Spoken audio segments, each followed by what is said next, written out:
हम सभी ने बचपन में अपने खिलौनों को तोड़ के उसमें से मोटर निकाल के जरूर खेला होगा। लाइक उसमें पंखा लगा देते थे पेपर का बना के, कार्डबोर्ड का बना के, और उसके बाद कहते थे देखो मैंने फैन डेवलप कर लिया। तो उस मोटर के बारे में हम जानेंगे आज कि वो मोटर आखिर काम कैसे करती है। Hello everyone, you are watching the brilliant engineering series by 9 pointer और आज हम लोग बात करने वाले हैं डीसी मोटर की।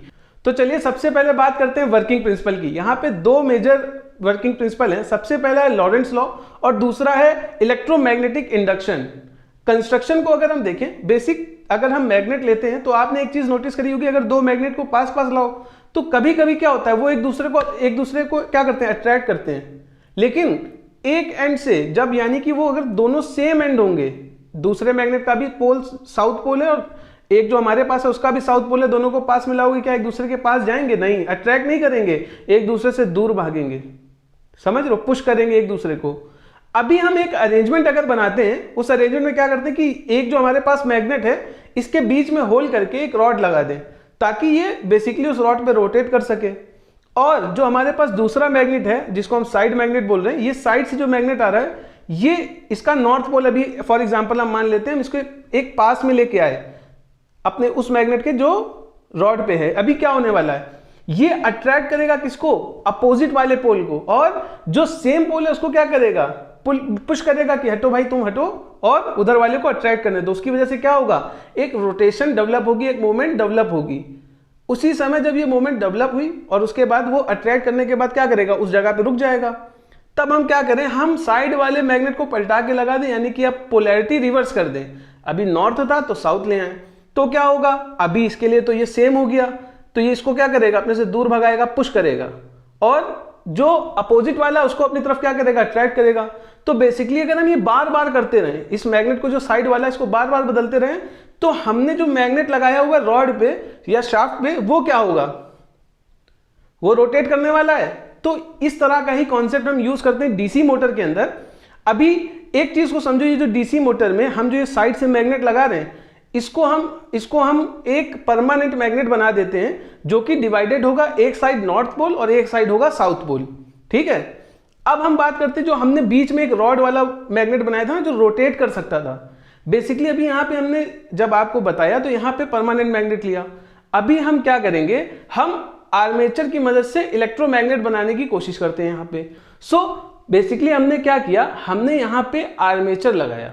ठीक है, अब इस आर्मेचर के अंदर जब हमने करंट फ्लो कराया तो यहां पे जो मैग्नेटिक फील्ड डेवलप होगी अकॉर्डिंग टू लॉरेंट्ज लॉ, यहां पे क्या होगा, अभी आप ये समझो कि लेंथ वाइज पहले हमने नॉर्थ और साउथ पोल देखे थे ना, यहां पे विड्थ वाइज हो जाएगा। लाइक अगर ये इस तरह से एक रेक्टेंगल है तो अपर हाफ जो है वो नॉर्थ हो जाएगा और जो बॉटम हाफ है वो साउथ पोल हो जाएगा। समझ लो, ये मतलब चेंज होता रहेगा। अभी अगर हमने पोलैरिटी चेंज करी तो क्या होगा, करंट की पोलैरिटी बदली तो ऊपर वाला साउथ हो जाएगा, नीचे वाला नॉर्थ हो जाएगा।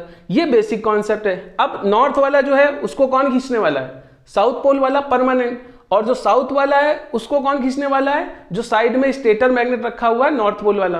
तो ये क्या होगा, अपने आप घूमेगा। अभी यहां पे एक चीज ये आई कि अभी भी वो चीज तो बताइए कि वो जो पोलैरिटी है वो कैसे चेंज करेंगे मैग्नेट की। तो ये जो प्रॉब्लम थी ना हमारी कि हमें पोलैरिटी बदलनी है, इसके लिए हमने क्या किया, हमने कम्यूटेटर रिंग और ब्रशेस का असेंबली बनाई, कॉम्बिनेशन बनाया। अब ये कम्यूटेटर क्या है, ये जो कम्यूटेटर रिंग है ये बेसिकली एक तरह की रिंग है जिसका हाफ पार्ट जो है, जो एक रिंग है जिसको दो पार्ट में बांट दिया है, दोनों के बीच में गैप है। ठीक है, और एक हाफ से जो एक साइड का आर्मेचर जो हमने बनाया उसको जोड़ दिया और दूसरा एंड जो है वो हमने जोड़ दिया अपोजिट वाले में, दूसरे बचे हुए रेस्ट हाफ में। अभी क्या होगा ना, अब जो ब्रशेस हैं ये कम्यूटेटर रिंग पे आके ऐसे सेटल डाउन हो जाते हैं, कांटेक्ट पे रहते हैं, बार बार एकदम परमानेंट कांटेक्ट पे रहेंगे। ये एक्चुअल में स्प्रिंग लोडेड होते हैं। और अभी जो हम बैटरी से करंट देने वाले हैं या जो भी हमारा सोर्स है उससे हम करंट देने वाले हैं, वो हम देंगे इसको इलेक्ट्रिसिटी कहां पे, ब्रशेस को। ब्रशेस पास करेगी किस पे, ब्रशेस पास करने वाले हैं कम्यूटेटर रिंग पे, और कम्यूटेटर रिंग से पास होगा किसमें, आर्मेचर में। यानी अब बनने वाला है क्या, यहां पे इलेक्ट्रोमैग्नेटिक अब बनेगा। अभी जैसे कि हमने स्टार्ट किया, स्टार्ट करते ही हमने ये चीज नोटिस करी कि जैसे ही प्लस साइड से ब्रश जो है, ब्रशेस पे तो पोलैरिटी सेम है, प्लस और माइनस, एक साइड प्लस होगा एक साइड माइनस होगा। अभी प्लस की तरफ से माइनस की तरफ करंट फ्लो हो रहा है। ठीक है, तो जो कम्यूटेटर अभी इनिशियली कांटेक्ट में है तो उसने क्या किया, करंट को पास किया, अभी करंट इस डायरेक्शन में फ्लो हो रहा है, अभी ये बीच में गैप है, ठीक है, तो इस साइड वाले में भी इस तरह से पास हो रहा है करंट। लेकिन जैसे ही उस गैप को इसने रोटेट किया, अभी जैसे ही उस गैप को पास करके प्लस वाला जो ब्रश है ये कांटेक्ट में आया दूसरे जो अदर बचा हुआ जो रिंग है ना कम्यूटेटर का उसके साथ, तो अभी करंट उस तरफ से पास होने लगा। तो यानी क्या हुआ, पोलैरिटी करंट की चेंज हो गई आर्मेचर के लिए। अब क्या होगा, जो नॉर्थ पोल था वो साउथ हो गया, साउथ पोल था नॉर्थ हो गया। तो इसकी वजह से क्या होगा, जो परमानेंट मैग्नेट हैं वो अट्रैक्ट और रिपेल करते रहेंगे लगातार, ठीक है। तो ये एक प्रॉब्लम सॉल्व हुई। लेकिन यहां पे एक चीज नोटिस करी कि यार अगर हमने ये कर भी लिया तो ये जो परपेंडिकुलर पोजीशन आ रही है ना, यहां पे क्या है, यहां पे जो ब्रशेस जैसे परपेंडिकुलर पोजीशन ये है कि जब आपकी जो आर्मेचर आपने बनाया है वो सीधा खड़ा हो जाए और मैग्नेट जो है वो इस पोजीशन पे आ जाए, यानी जो ब्रशेस हैं वो गैप में आ जाए रिंग के, जो आपने कम्यूटेटर रिंग बनाई है उसके गैप में लॉक हो जाए। अभी इससे क्या होगा, अब आपका जो मोटर है वो लॉक हो गई, यानी ये जो रोटर वाला पार्ट बेसिकली इसको बोलते हैं रोटर, तो ये पार्ट जो है वो लॉक हो गया। तो अब ये इसको कैसे सॉल्व करें, तो एक चीज ये देखा गया कि अभी कोई ड्राइविंग फोर्स नहीं मौजूद है, यानी कि सिस्टम से ड्राइविंग फोर्स ही नहीं है, तो होगा कैसे यहाँ पे। तो इसके लिए हमने क्या किया, हमने देखा कि यहाँ फोर्स नहीं है ना, तो इसके लिए हमने कहा एक और हम लोग आर्मेचर लगा देते हैं, और वो जो रिंग है अभी जिसको हमने 2 हाफ में डिवाइड किया था इसको 4 हाफ में डिवाइड कर देते हैं, यानी कि 1/4 कर लेते हैं और चारों पीसेस के बीच में गैप रख देंगे। समझ रहे हो, अभी हमने क्या किया, जैसे ही गैप रख दिया और आर्मेचर जो है उस दूसरा आर्मेचर यूज कर दिया वहां पे, अभी जिस समय हमारा पहला वाला परपेंडिकुलर पोजीशन में है तो दूसरा वाला क्या है, दूसरा वाला पैरेलल पे मौजूद है, यानी अभी वो जो है अट्रैक्ट और रिपेल हो सकता है परमानेंट मैग्नेट के साथ। तो वो करता है, वो एक फोर्स देता है, वो एक मोशन देता है और उसको रोटेट करा देता है, और हमारी प्रॉब्लम जो लॉकिंग की है वो हो गई सॉल्व। अभी इस पे और रिसर्च करी तो हमने ये देखा कि ये जितने नंबर ऑफ आर्मेचर हमने बढ़ा दिया तो जो हमारा मोशन है ना मोटर का वो उतना स्मूथ हो जाएगा, उतनी तेज मोटर रोटेट करेगी, उतनी ज्यादा हमें पावर मिलेगी। तो इसके लिए हमने क्या किया, नंबर ऑफ आर्मेचर यूज कर लिए, नंबर ऑफ कम्यूटेटर रिंग के, मतलब रिंग तो एक ही है, बस कम्यूटेटर रिंग में पीसेस बहुत सारे जोड़ लिए, ऐड कर लिए। अभी ये जो हमारे पास आर्मेचर है बेसिकली ये बने होते हैं वायर से, नंबर ऑफ वायर से। देखा होगा आपने कि वायर कॉपर वायर लिपटे होते हैं, रैप करे जाते हैं यहाँ पे बेसिकली।